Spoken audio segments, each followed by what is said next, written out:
Alright, so here's a quick update on the EP917Ti engine development. We obviously have a few engines now in the field flying. This one is just being test run on the test stand here after having gone through extensive dyno testing. This one is heading out to the USA.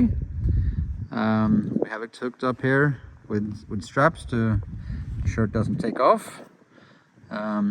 We have our RS Flight Systems EMU, of course, and the computer where we're doing all our fine-tuning. The engine incorporates the original Rotex IS fuse box, which takes care of the two alternators and switching between those and the power management. So it's basically a power distribution module. On the other side here we have our own newly developed dual ECU, which is a fully FADEC system. It has a main ECU, the black body, and the orange part is a backup ECU, which will continue to run and operate the engine just fine, but with some safety margins built in, and that will be your return to home option if the main ECU were to fail for whatever reason.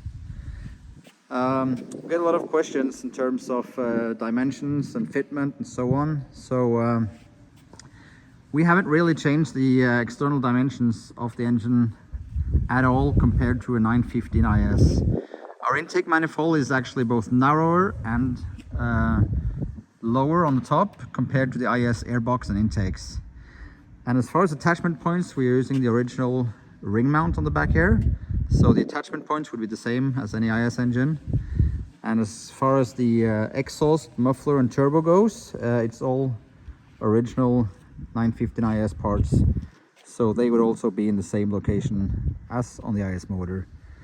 We're using a 912 IS intercooler, or we have our own line of intercoolers which are interchangeable and with some different options and combinations. We're using the IS overboost valve, boost controllers, and rather than using the CAN modules where two EDT probes goes into one module, which Rotex does, we have kept the original probes. We've just terminated them with connectors, and we have the CAN converter built into the ECU. And the beauty about that is if one EDT probe were to fail, you won't have to buy two new ones with your CAN converter.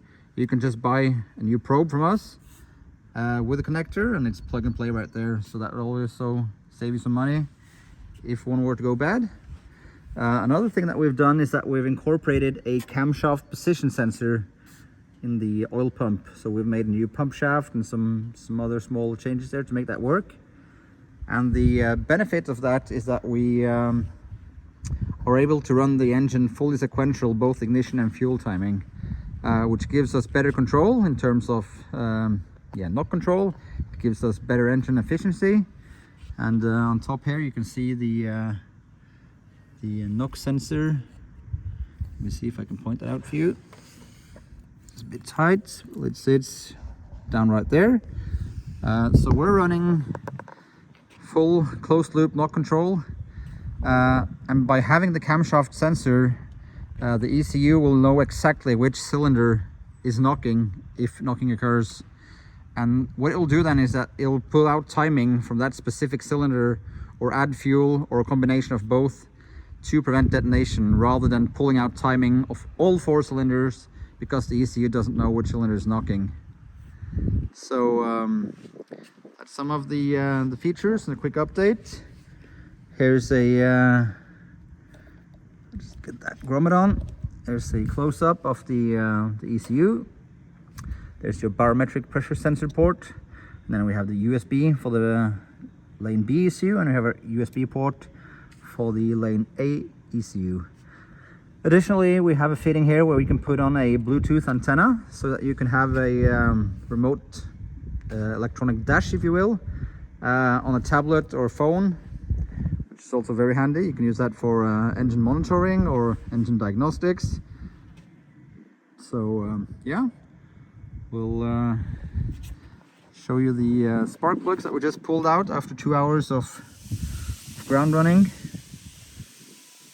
They're all nice and clean. They're light brown on the electrode, white clean porcelain. Show you number 2 and 4 as well. Very nice and clean, which tells us the engine is running efficient. And yeah, quick update here, and hope you guys enjoyed that. We should have more of these flying soon, and we'll see you soon.